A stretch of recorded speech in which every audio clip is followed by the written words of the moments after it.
Hey guys, welcome to CA Dreams YouTube channel. So this is the video number 3 for your chapter number 3 of auditing. ठीक है, 3B ये video है and इस video में मैं start करने वाली हूँ एजर्शन से एंड मैं ये बहुत धीरे धीरे मैं करा रही हूँ ये चैप्टर. तो आई डोंट नो कि इस वीडियो में मैं कितना कवर करा पाऊँगी, बट ये हाफ एन आवर से ज़्यादा की नहीं होगी. तो हम लोग देख लेते हैं हमारी हाफ एन आवर में कितना टॉपिक हो पाता है. एंड अगर ये टॉपिक नहीं हो पाएगा इस वीडियो में तो नेक्स्ट वीडियो आपका 3C वीडियो आएगा. ठीक है ना. तो हम लोग पहले जो स्टार्ट करेंगे, हम लोगों ने अभी टेस्ट ऑफ कंट्रोल्स तक पढ़ लिया है एंड अब हम लोग जो स्टार्ट करने वाले हैं वो हम सब्सटेंसिव प्रोसीजर से करेंगे. बट उससे पहले मैं आपको एजर्शंस वाला जो टॉपिक है वो एक बार बताना चाहती हूँ. तो एजर्शंस आप लोगों ने बहुत बार सुना होगा लेकिन किसी को समझ में नहीं आ रहा होगा ये है क्या. तो एजर्शंस को आप समझने की कोशिश करना कि क्या है. Assertions refer to representations by management explicit और अदरवाइज जो मैनेजमेंट ने आपको that are embodied in the financial statements. जो मैनेजमेंट ने आपको फाइनेंशियल स्टेटमेंट्स दिखाए उसमें वो क्या क्या 3 चीज़ें वो डिस्क्लोज करता है कि क्या उसके अकाउंट बैलेंसेस है. अकाउंट बैलेंसेस मतलब उसके एसेट्स की क्या वैल्यू है, लाइबिलिटीज़ की क्या वैल्यू है ना. साथ में वो दूसरी चीज़ क्या बताता है कि कितने सेल्स एंड परचेजेस हुए, मतलब क्या ट्रांजेक्शन्स हुए. तो ATP ये 3 चीज़ें आप याद रख लो एंड इन्हीं 3 चीज़ों के बेसिस पे आपके फाइनेंशियल स्टेटमेंट्स बनते हैं, ये तो पता है ना. एंड फाइनेंशियल स्टेटमेंट्स में डिस्क्लोजर्स एंड प्रेजेंटेशंस भी होती हैं. नोट्स टू अकाउंट्स और वो सब क्या होते हैं, डिस्क्लोजर रिक्वायरमेंट्स होती हैं जो कि फाइनेंशियल स्टेटमेंट्स की होती हैं. अब अगर कुछ भी प्रॉब्लम आएगी इन्हीं तीनों चीज़ों में आएगी. ठीक है ना. अकाउंट बैलेंसेस में आएगी, ट्रांजेक्शन में आएगी या प्रेजेंटेशन एंड डिस्क्लोजर में आएगी.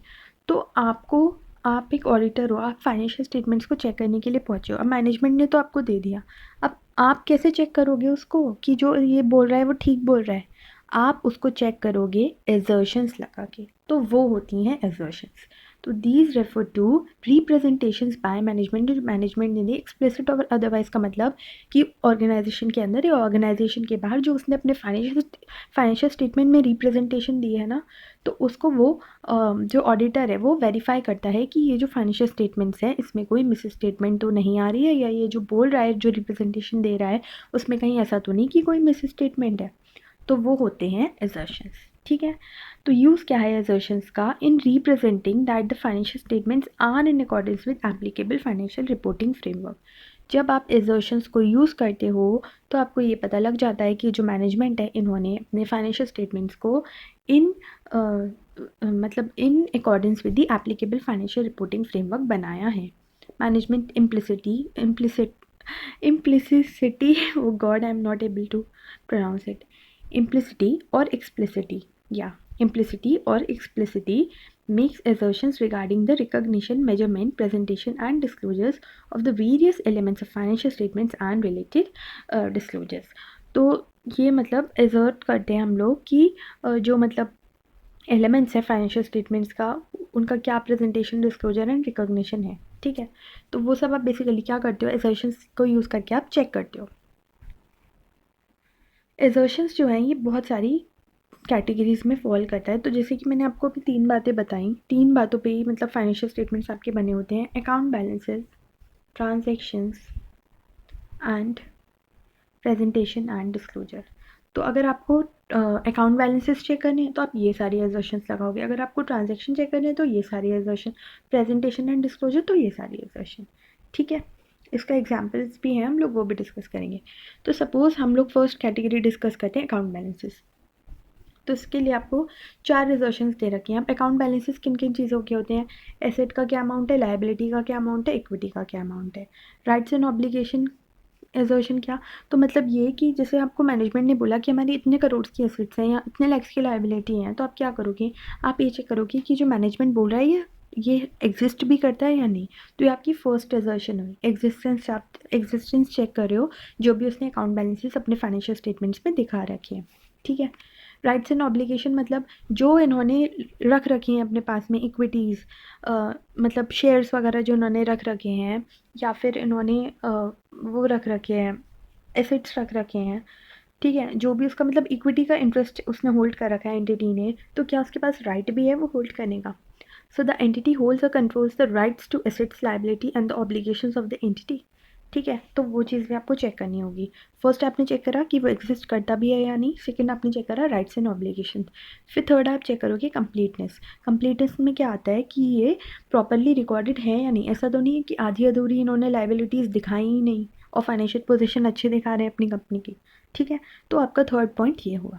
फिर इसके बाद में valuation and allocation, assets liability and equity interest are included in the financial statements and appropriate amounts and any resulting valuation और allocation adjustments are appropriately recorded. तो आप ये चेक करोगे कि मतलब कुछ भी एलोकेशन एडजस्टमेंट्स वगैरह जो है इन्होंने जो वैल्यूज़ हैं, कंप्लीटनेस में तो ये चेक करते हो कि कोई इन्होंने स्किप तो नहीं कर दिया। ठीक है, सारी की सारी दिखाई है या नहीं।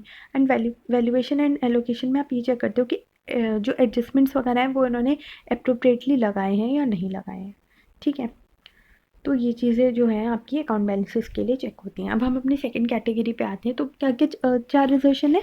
Existence, rights and obligation, completeness and valuation. Existence, rights and obligation, completeness and valuation. उसके बाद में हम अपनी सेकंड कैटेगरी में आते हैं, that is your transactions and events. तो आप कुछ भी ट्रांजेक्शन है, परचेज सेल, ये सब होता है बेसिकली। तो आप इसके लिए क्या चेक करते हो कि क्या वो हुआ भी है या नहीं, तो अकरेंस। फिर उसके बाद में कंप्लीटनेस वाली, तो उसमें भी सेम है, इसमें भी सेम है। तो कंप्लीटनेस मतलब कि सारे के सारे ट्रांजेक्शन्स जो है वो आपके रिकॉर्ड हुए हैं। एक्यूरेसी, वो एक्यूरेट है या नहीं, तो ये वैल्यूएशन एंड वेरिफिकेशन की तरह ही हो गया, वैल्यूएशन एंड एलोकेशन की तरह। फिर साथ में कट ऑफ और क्लासिफिकेशन, ये ये दो एजर्शंस और होती हैं ट्रांजेक्शन के क्लास में। उसमें क्या होता है, कट ऑफ में आप क्या चेक करते हो कि जो ट्रांजेक्शन्स एंड इवेंट्स है have been recorded in the correct accounting period. मतलब ऐसा नहीं हो कि पिछले साल की सेल उन्होंने करंट अकाउंटिंग पीरियड में दिखा दी, तो फिर तो वो गलत हो जाएगा ना, गलत आपको मिलेगा उसका रिजल्ट। तो ये चीज़ भी आपको चेक करनी पड़ेगी। क्लासिफिकेशन भी हम क्यों चेक करते हैं कि ऐसा तो नहीं कि परचेज़ की अमाउंट सेल में, सेल की अमाउंट परचेज़ में कर दियो। तो इसलिए आपको ये दोनों एजर्शंस ट्रांजेक्शन में और लगानी होती हैं। तो ट्रांजेक्शन में आपकी क्या क्या लगती हैं? एग्जिस्टेंस, कंप्लीटनेस और अकरेंस, कंप्लीटनेस एंड एक्यूरेसी, और साथ में कट ऑफ एंड क्लासिफिकेशन। और आपकी ट्रांजेक्शन में क्या लगती है? Existence, rights and obligation, completeness, value and allocation. अब आप प्रेजेंटेशन एंड डिस्क्लोजर देखो, अकरेंस वाली भी सेम है और कंप्लीटनेस भी सेम है जो आपकी फर्स्ट वाले में हुई थी। फर्स्ट वाली क्या आती है आपकी? ट्रांजेक्शन्स। तो अकरेंस में आप ये चेक करोगे कि हुआ भी है या नहीं। ठीक है, disclose event, transactions and other matters हुए भी हैं या नहीं। एंड कंप्लीटनेस में आप ये चेक करोगे कि जो भी डिस्क्लोजर रिक्वायरमेंट थी वो कंप्लीट है या नहीं है। थर्ड एजर्शन जो है आपकी वो ये है क्लासिफिकेशन एंड अंडरस्टैंडेबिलिटी। ये भी आपकी सेम ही है ऊपर वाले की तरह कि वो प्रॉपरली क्लासिफाइड है या नहीं है, एंड साथ में वो एक्यूरेट है या नहीं है। तो ये चारों एजर्शन जो है वो आपकी फर्स्ट वाले की तरह सेम है, लेकिन आपको नेम्स यही यूज़ करने हैं। क्या क्या? Occurrence, completeness and classification and accuracy and valuation. ठीक है, तो the auditor may use the assertions as described above or may express them differently provided all aspects described above have been covered. For example, the auditor may choose to combine the assertions about transaction and event with the assertions about account balances. वो combination भी use कर सकता है इन assertions का।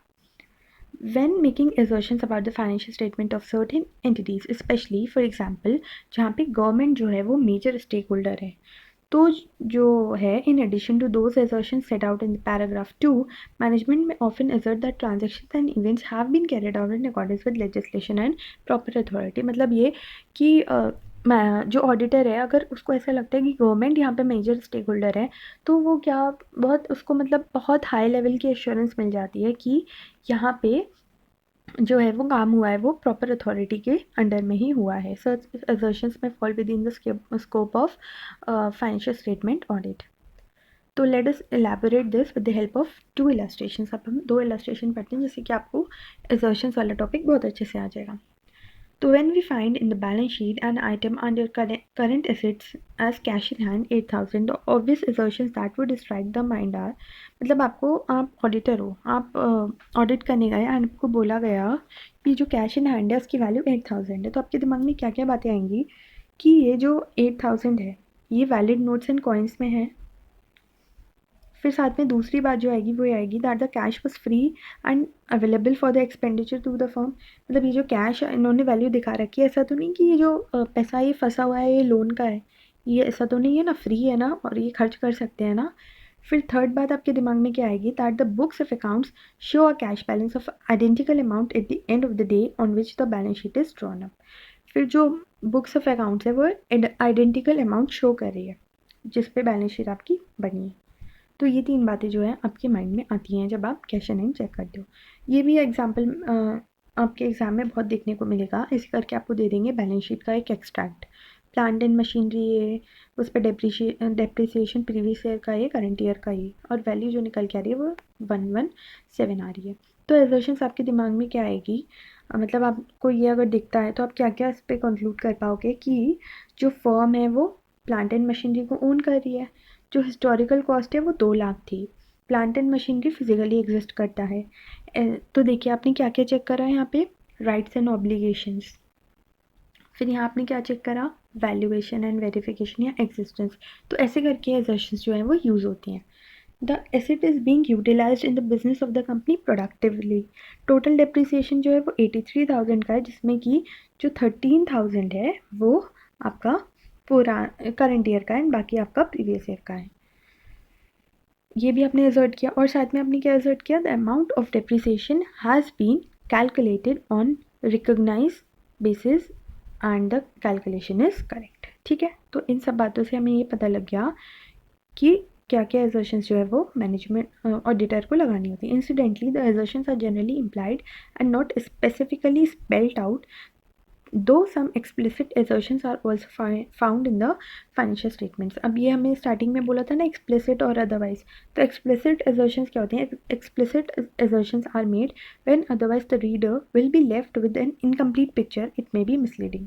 मतलब अगर आपको लग रहा है कि आपको इससे सेटिस्फेक्शन नहीं लग रहा है तो आप क्या करोगे, आप मतलब एक्सटर्नल कन्फर्मेशन करोगे, एक तरह से बाहर से जाके पूछोगे, तो वो आपकी क्या हो जाएंगी, एक्सप्लिसिट हो जाएंगी assertions. An example of the former category may be found in the following items appearing in the liability side of balance sheet. मतलब आपको लोन्स जो हैं वो 4 लाख के देखे, the description does not give us a complete picture, we do not know कि lender का नाम क्या है, नेचर क्या है, सिक्योरिटी क्या है, रेट ऑफ इंटरेस्ट क्या है, सिर्फ आपको यही पता लगा। तो इसको आपको अगर वेरीफाई करना है तो you have to you have to go for explicit assertion। तो आप जाके पता करोगे इसके बारे में। ठीक है, a specific mention is required about these things for a proper appreciation of item and the financial position. Negative assertions are also encountered in the financial statement and the same may be expressed or implied. For example, if it is stated that there is no contingent liability, तो आपके लिए क्या होगा, it would be an express negative assertion. On the other hand, if in the balance sheet there is no item as building, it would be an implied negative assertion that the entity did not own any building. तो assertions positive भी होती है, negative भी होती है। Like उस पर अगर कोई बिल्डिंग नहीं है तो आपको क्या लगेगा, ये नेगेटिव assertion हुई, क्योंकि आपके जो जिस एंटिटी का आप ऑडिट करने जा रहे हो उसके फाइनेंशियल स्टेटमेंट्स क्या हैं, वीक है। Every financial statement contains an overall representation in addition to the specific assertions so far discussed. Each financial statement purports to present something as a whole. फिर उसके बाद में इन्होंने फिर से एग्जाम्पल दिया, for example an income statement purports to present the results of operation, a balance sheet purports to presents the financial position. तो ये सब तो आपको बताइए। फिर the auditor's opinion is typically directed to these overall representation. अब ये सब कुछ ज़्यादा ही बहुत लेंदी सा है। फिर उसके बाद में ऊपर types of evidence. Some observations about audit evidence may be of help in deciding upon techniques to be adopted for obtaining them. तो first, there is nothing mysterious. Now this is important. ठीक है, ये important है। अब मैं आपको ये बता देती हूँ, उसको हम पढ़ेंगे कैसे। Every financial statement contains an overall representation in addition to specific assertions so far discussed. The auditor opinion is typically directed to these overall representations, but to formulate and offer an opinion on the overall truth of the financial statements, he has to first inquire about the truth of many specific assertions expressed or implied, both positive and negative, that makes up each of these statements. मतलब ये कि आप सिर्फ आपको अगर कुछ भी verify करना है उसके लिए आपको बहुत सारी चीज़ें करनी होती है। लाइक आपको इंक्वायरी करनी होती है, फिर assertions निकालनी होती है। Out of his individual judgements of those specific assertions ही arrives at a judgement on the financial statements as whole. फिर वो इंडिविजुअल आइटम्स के assertions करके क्या करता है, financial statement as a whole की assertion निकाल के, एंड फिर उसके बाद में वो एविडेंस ऑब्टेन करता है। Some observations about audit evidence may be of help in deciding upon techniques to be adopted for obtaining them. अब जो है आप ऑडिट एविडेंस ऑब्टेन करने जा रहे हो तो कुछ टेक्निक्स है ना, this is important question. First point क्या है? First, there is nothing mysterious about the audit evidence when an auditor can obtain and on which he relies. मतलब ये कि कुछ भी ऐसा मिस्टीरियस नहीं है एविडेंस के बारे में विच N auditor can obtain, and मतलब जो ऑडिटर ऑब्टेन कर सकता है जिस पे वो रिलाई करने की सोच रहा है। It is straightforward information and some of it is obtain only by diligent effort, but all of it is of the common sense variety. मतलब ये कि जो ऑडिट एविडेंस है वो मिस्टीरियस नेचर का नहीं होना चाहिए। भाई ऑडिटर है, कोई डिटेक्टिव थोड़ी ना है।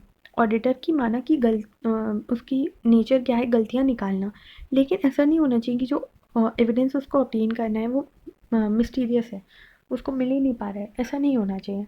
मतलब कुछ ऑडिट एविडेंस को ऑब्टेन करने के लिए उसको बहुत ज़्यादा एफर्ट्स की ज़रूरत पड़ सकती है, लेकिन काफ़ी सारे मतलब ऐसे होने चाहिए जो उसको यूज़ कर सके वो, ठीक है। फिर उसके बाद में सेकेंड है evidence varies in reliability. When the auditor recalculates certain figures like depreciation or inventory valuation, he may be completely convinced about the reliability of the company's figure. मतलब जो एविडेंस है तो वो कब एविडेंस लेगा जब वो उस पर बहुत अच्छे से ट्रस्ट कर पाएगा। तो मतलब ये कि जब ऑडिटर कैलकुलेट कर रहा है फिर से डेप्रिसिएशन वगैरह की वैल्यू, तो ऐसा नहीं होना चाहिए कि वो रिलाई नहीं कर पा रहा है कंपनी की फिगर पे। However the information supplied by an employee may not be that reliable because he may have an interest in concealing rather than revealing the truth. Employee हो सकता है कि छुपाए।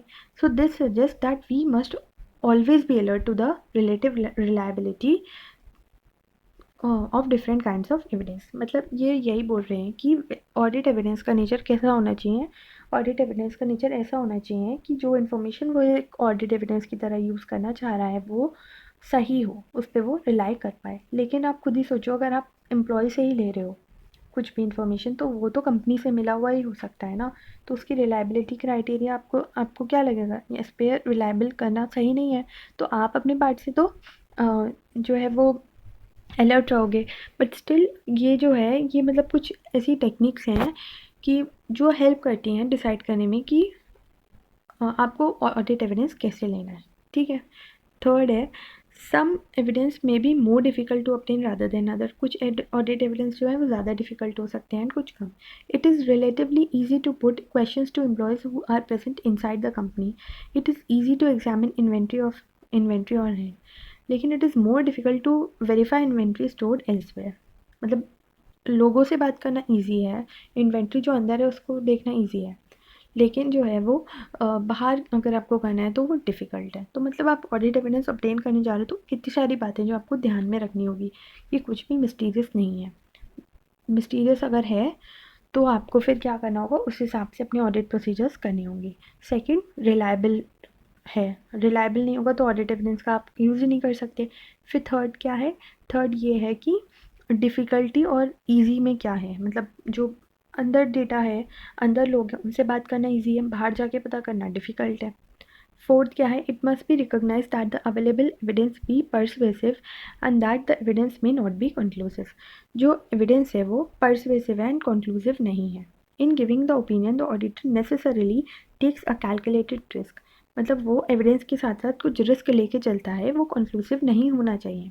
ही gets the best evidence reasonably available and forms his judgement accordingly, ठीक है।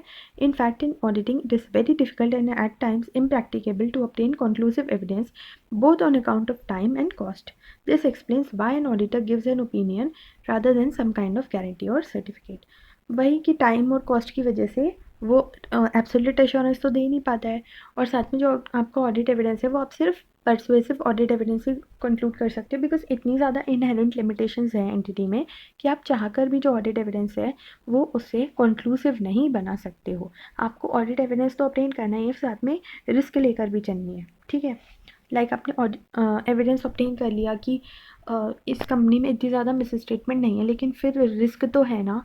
फिर कुछ अगर आपने आगे करा उसको तो उसमें आपको लगा कि आगे के ऑडिट प्रोसीजर्स में आपको लगा रिस्क बढ़ रही है तो फिर आपको फिर से ऑडिट प्रोसीजर परफॉर्म करना होगा।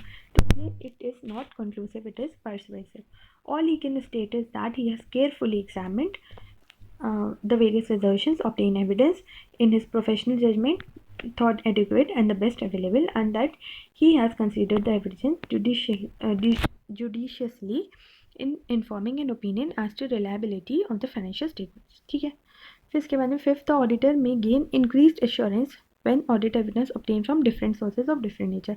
उसका जो एश्योरेंस का नेचर है ऑडिटर का वो इंक्रीज़ हो जाएगा अगर उसको अलग अलग जगह से अलग अलग सोर्सेज से एविडेंस मिल रहा है, बिकॉज सारे के सारे लोग एक दूसरे से मिले नहीं हो सकते हैं। In circumstances he may obtain a cumulative degree of assurance higher than that which he attaches to individual items of evidence by themselves. Conversely, when audit evidence obtained from one source is inconsistent with that obtained from other, further procedure may have to be performed to resolve the inconsistency। मतलब ये कि अगर एक audit evidence आपने एक source से obtain करा वो दूसरे से नहीं मैच करा है तो आपको फिर और ज़्यादा एश्योरेंस के लिए और ज़्यादा प्रोसीजर्स करने पड़ेंगे। सिक्स्थ पॉइंट है, the auditor should be thorough in his efforts to obtain audit evidence and be objective in his evaluation. मतलब उसको बहुत अच्छे से ऑडिट एविडेंस ऑब्टेन करना चाहिए एंड जब वो एवेल्युएट करे तो उसको ऐसे एवेल्युएट करना चाहिए कि अगर दूसरा ऑडिटर भी उसकी जगह आके उसको एवेल्युएट करे तो ऐसा नहीं हो कि वो कुछ और बोल रहा है एंड ये कुछ और ही बोल के चला। He should be objective in selecting procedures to obtain evidence. He should recognise the possibilities that the financial statements may be materially misstated। फिर 7th point is there should be a rational relationship between the cost in obtaining evidence and the usefulness of information obtained। मतलब उसको cost का भी ध्यान रखना है और usefulness का भी ध्यान रखना है इन्फॉर्मेशन का जो वो यूज़ कर रहा है। However, the matter of difficulty and expenses involved in texting a particular item is not in itself a valid base। फिर 8th point है, when the auditor is in reasonable doubt as to any assertion, he should attempt to obtain sufficient appropriate evidence to remove such doubt। If he is unable to obtain sufficient appropriate evidence, he should not express an unqualified opinion. मतलब ये कि जब उसको reasonable doubt है किसी भी assertion के लिए तो उसको अटैम्प्ट करना चाहिए to obtain sufficient and appropriate audit evidence जिससे कि वो उस डाउट को रिमूव कर पाए। एंड अगर वो sufficient and appropriate audit evidence नहीं दे पा रहे तो उसको क्या करना पड़ेगा, क्वालिफाइड ओपिनियन देना पड़ेगा। ठीक है ना। अब आपका 21 मिनट्स का जो है 22 मिनट्स का इनफैक्ट वीडियो रिकॉर्ड हो गया है। तो इसमें हम लोगों ने क्या पढ़ा, असर्शन पढ़ा। अब हम लोग क्या पढ़ेंगे,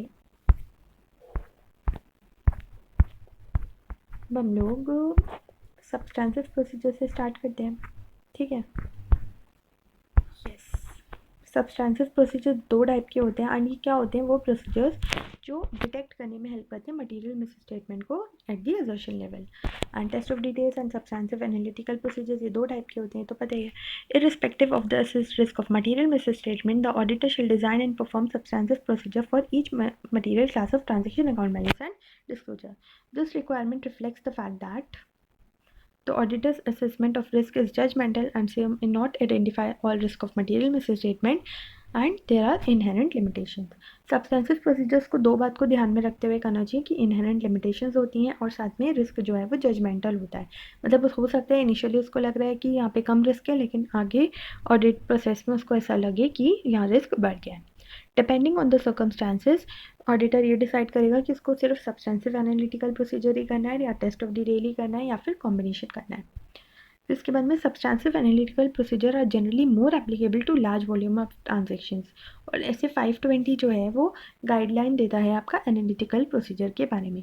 सब्सटेंसिव एनालिटिकल प्रोसीजर बेसिकली वहाँ होते हैं जो ज़्यादा वॉल्यूम होती है ट्रांजेक्शन्स की एंड बाकी सारी गाइडलाइंस हम लोग ऐसे 520 में पढ़ेंगे, that is your chapter number 8। The nature of risk and assertion is relevant to the design of test of details. जो nature of risk and assertion है वो डिपेंड करता है कि कैसे टेस्ट ऑफ डिटेल है। For example test of detail relating to existence और occurrence assertion, मतलब अगर आपको ये दोनों असर्शंस निकालनी है तो आप क्या करोगे, may involve selecting the items from items contain in the financial statements amount and obtaining the relevant audit evidence. On the other hand अगर आप टेस्ट ऑफ डिटेल्स कर रहे हो कंप्लीटनेस के बारे में तो आप उन आइटम्स को सेलेक्ट करोगे जो कंप्लीटनेस असर्शंस के बारे में, तो आप क्या करोगे, इन्वेस्टिगेट करोगे। लेकिन अगर आप एग्जिस्टेंस और अकरेंस चेक करना चाह रहे हो उस पर्टिकुलर एलिमेंट की फाइनेंशियल स्टेटमेंट में, तो आप क्या चेक करोगे, आप टेस्ट ऑफ डिटेल में क्या करोगे, आप इन्वॉल्व करोगे selection from items contain in a financial statements amount in obtaining the relevant audit evidence. Existence के लिए आप एग्जिस्टेंस वाले टेस्ट ऑफ डिटेल्स लगाओगे, एग्जिस्टेंस वाले प्रोसीजर्स करोगे। एंड अगर आपको ये चेक करना है कि कंप्लीटनेस है या नहीं, तो आप क्या करोगे, इन्वेस्टिगेशन करोगे। मतलब आप जो ऐसे प्रोसीजर्स लगाओगे जो आपको हेल्प करें इन investigating. Because the assessment of risk of material misstatement takes account of internal control, the extent of substantive procedure may need to be increased when the results from test of controls are unsatisfactory. In designing test of details, the extent of testing is ordinarily thought of in terms of sample size. जब आप test of detailing करते हो तो it is not possible कि आप एक एक चीज़ का एजर्शन निकालते रहो, तो ये बेसिकली सैम्पल साइज़ का होता है, लेकिन फिर भी आप ज़्यादा से ज़्यादा डेटा चेक करने की कोशिश कर सकते हो अदर मैटर्स अगर आपको ऐसा कहते हैं। एंड ये फिफ्थ पॉइंट ये कहता है, because the assessment of the risk of material misstatement takes account of internal control, the extent of substantive procedure may need to be increased when the results from test of controls are unsatisfactory। मतलब आपको लग रहा है test of control से satisfaction नहीं मिल रहा है आपको, तो आप सब्सटेंसिव प्रोसीजर्स परफॉर्म करोगे। अब इसके बाद में हमारा जो नेक्स्ट टॉपिक है that is your external conformation. And ये हम लोग नेक्स्ट वीडियो में कर लेंगे, ठीक है। हमारे 3 टॉपिक बचेंगे, basically 4 types of audit evidence, and इसके बाद में ये रिलेवेंस एंड रिलायबिलिटी वाला, और आपका एक्सटर्नल कन्फर्मेशन और ये financial statement closing process, and आपका एक वो बचेगा audit procedures to obtain audit evidence. तो कोशिश करूँगी मैं ये पार्ट नंबर 4 में आपकी कंप्लीट करने की, ठीक है। तो पार्ट नंबर 4 में हम लोग जो रिमेनिंग टॉपिक्स है वो हमारे कंप्लीट कर लेंगे। तो I am ending this video here, and अगर कोई भी डाउट हो then you can comment. Okay, thank you guys.